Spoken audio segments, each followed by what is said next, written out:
Assalamualaikum warahmatullahi wabarakatuh. Yang terhormat Ibu Willy Sri Yulian dari SEMM PhD, selaku dosen pengampu mata kuliah akuntansi keuangan menengah, serta rekan-rekan yang saya banggakan.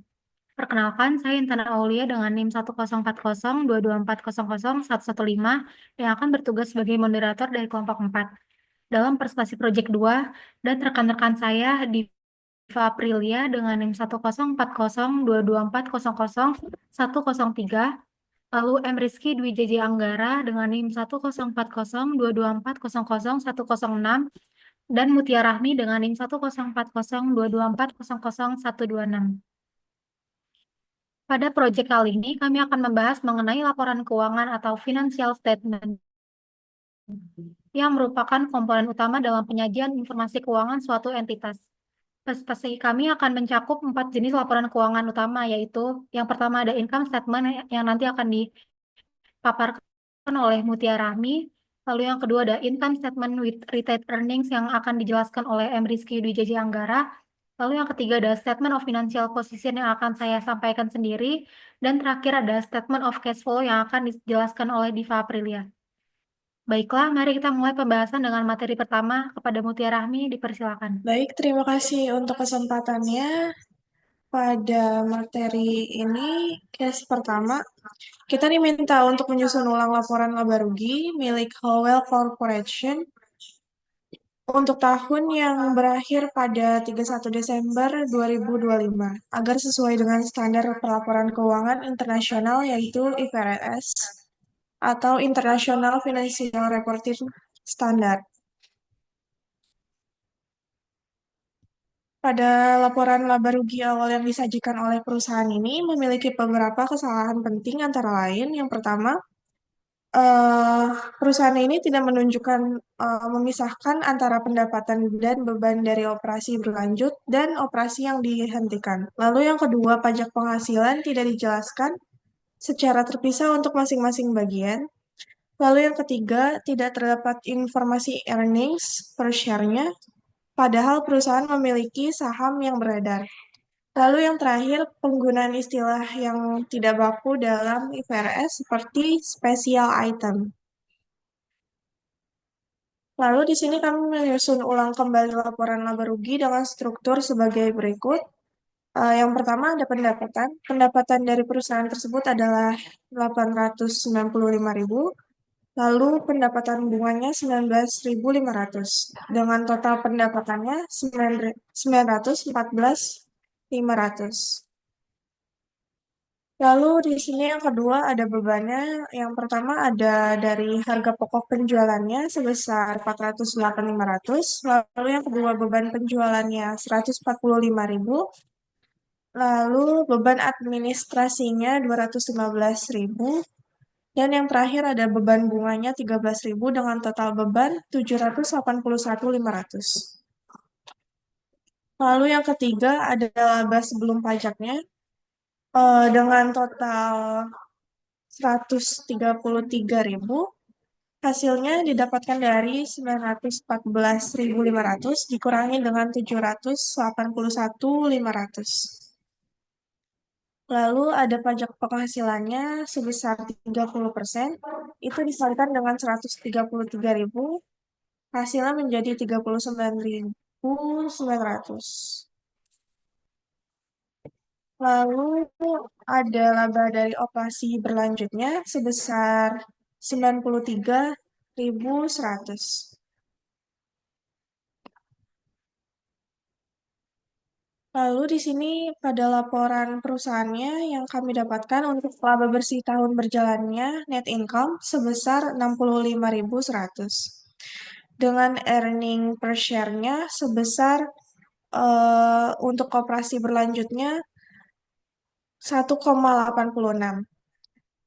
Lalu untuk dari operasi dihentikannya sebesar minus 0,56. Lalu untuk total dari earning per share-nya itu sebesar 1,3. Baik, untuk materi selanjutnya akan dilanjutkan oleh rekan saya, Dwi JJ Anggara.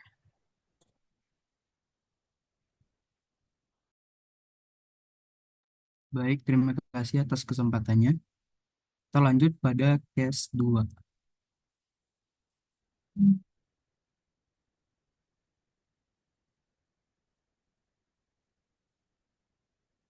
Baik, dapat dilihat dari case 2 itu sendiri. Di situ sudah disajikan beberapa akun dan nominalnya.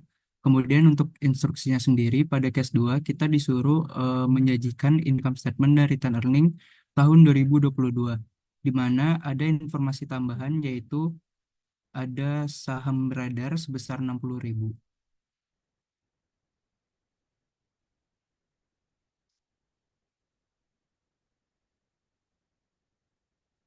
Baik,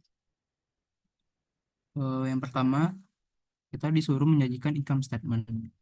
Masuk pada income statement sendiri, di sana ada net sales dan COGS, di mana sudah diketahui dari soal. Kemudian untuk mendapatkan gross profit sendiri, itu net sales dikurang COGS, kemudian didapat sebesar 410.000 sekian. Kemudian untuk expense sendiri, itu terdiri dari selling expense dan administrasi expense. Kemudian totalnya sebesar 113.000. Kemudian untuk other income dan expense sendiri terdiri dari write off inventory, dividend revenue, dan interest revenue dengan total 53.000. Kemudian gross profit dikurangi dengan total expense dan total other income dan expense. Kemudian didapat operating income. Kemudian operating income sendiri dikurangi dengan interest expense dan didapat income before tax sebesar 1.940 sekian. Kemudian untuk income after tax sendiri itu sudah diketahui dari soal, yaitu pajak yang berlaku itu sebesar 34%. Jadi income before tax-nya itu dikali dengan 34%. Didapatlah income after tax sebesar 65.960 sekian. Kemudian income before tax sendiri dikurangi dengan income after tax, didapat net income sebesar 128 sekian. Kemudian untuk earning per share sendiri, net income dibagi dengan saham beredar yang sudah diketahui sebelumnya, yaitu sebesar 60.000. Jadi earning per share-nya itu sebesar 2,13. Kemudian kita lanjut pada case kedua, di mana pada instruksinya sendiri kita disuruh menyajikan statement of return earning. Masuk pada statement of return earning, sudah diketahui return earning at Desember 31-nya itu sebesar 980.000 pada soal. Kemudian ada correction for understatement of net income in prior period. Itu akun itu berarti pada periode sebelumnya ada kesalahan pencatatan pada net income. Kemudian disesuaikan pada periode berjalan atau periode tahun ini. Kenapa tidak disesuaikan pada laporan laba rugi? Walaupun itu yang terjadi kesalahan itu pada net income, karena sudah tidak relevan, karena yang terjadi kesalahan pencatatan itu kan pada periode tahun sebelumnya, sedangkan statement of return earning ini terjadi pada periode berjalan. Justru kenapa yang disesuaikan itu pada statement of return earning, karena net income tahun sebelumnya itu akan menjadi return earning pada tahun berjalan atau pada periode saat ini. Jadi itu mengapa correction for understatement itu muncul di statement of return earning. Dari return earning sendiri 980.000 dikurangi dengan correctionnya itu sebesar 40.000, didapat return earning setelah disesuaikan yaitu 940.000. Kemudian ditambah dengan net income yang telah kita dapat pada perhitungan sebelumnya. Kemudian ada pengurangan yaitu cash dividend karena perusahaan itu membayar dividen atau membagikan dividen, makanya berkurang. Kemudian kita totalkan, didapatlah return earning pada 2022 itu sebesar 1.023.041. Mungkin sekian untuk case 2. Lanjut pada case berikutnya akan dijelaskan oleh rekan saya.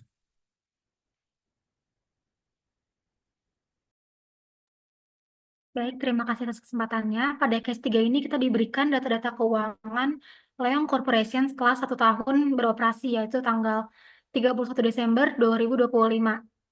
Instruksi pada soal meminta kita untuk menyusun statement of financial position atau laporan posisi keuangan dalam bentuk report form. Artinya kita perlu mengelompokkan semua akun yang tersedia ke dalam kategori aset, liabilitas, dan ekuitas. Lalu menyusunnya dalam format laporan vertikal seperti neraca.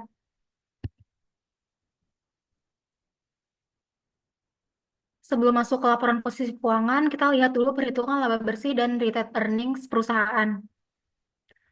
Pendapatan atau revenue perusahaan adalah sebesar 351.400, sedangkan total expense itu terdiri dari beban sebesar 2.400 tambah 1.320 ditambah 1.560 ditambah 53.040 ditambah 8.000 sehingga totalnya 66.320.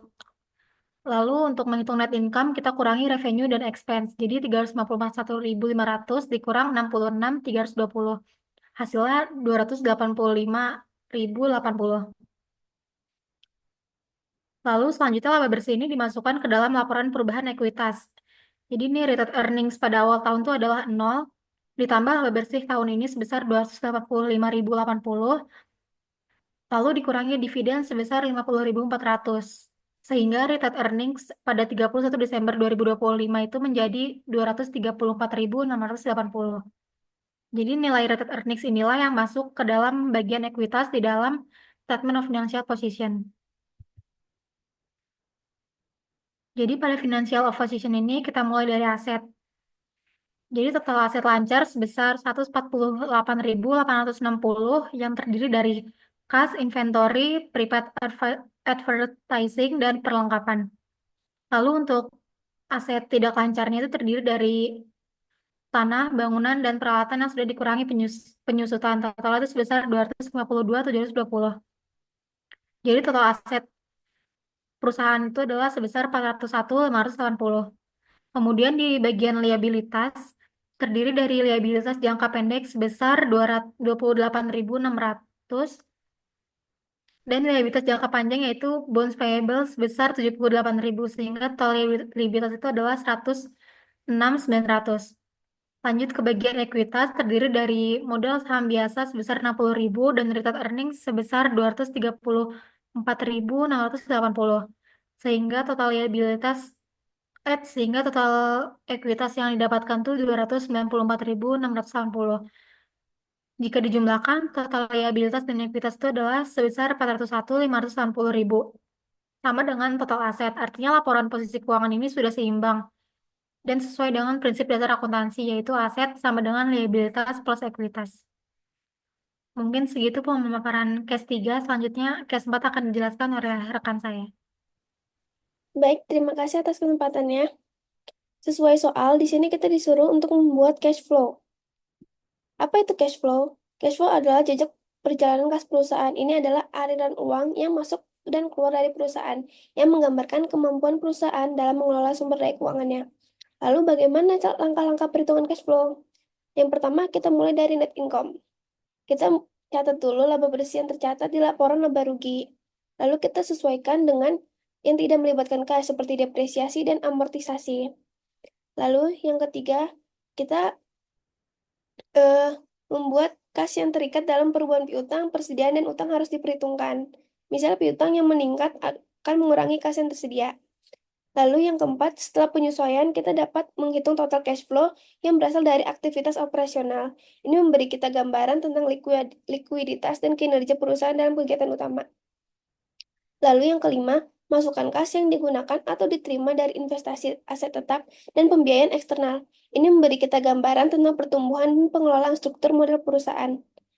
Lalu kita tambahkan dan kurangi cash flow dari ketiga aktivitas, operasi, investasi, pendanaan, untuk mendapatkan perubahan kas total. Terakhir, tambahkan perubahan kas ini ke saldo kas awal untuk mendapatkan saldo kas akhir yang tercatat di laporan keuangan. Begini contoh jawabannya. Ini jawaban dari soal tadi. Mungkin segitu saja dari saya. Lalu ada kesimpulan.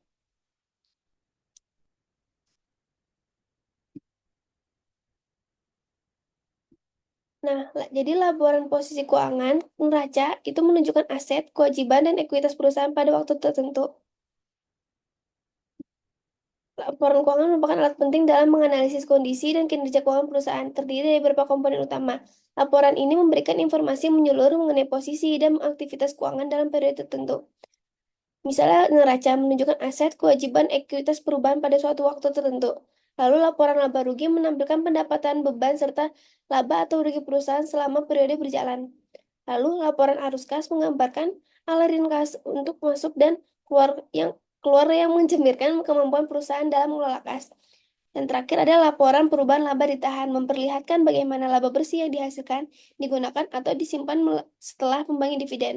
Melalui informasi ini, para pemangku kepentingan seperti manajemen, investor, dan kreditor dapat mengevaluasi kinerja perusahaan, efisiensi profesional, serta merumuskan keputusan strategis demi keberlanjutan dan pertumbuhan usaha di masa depan.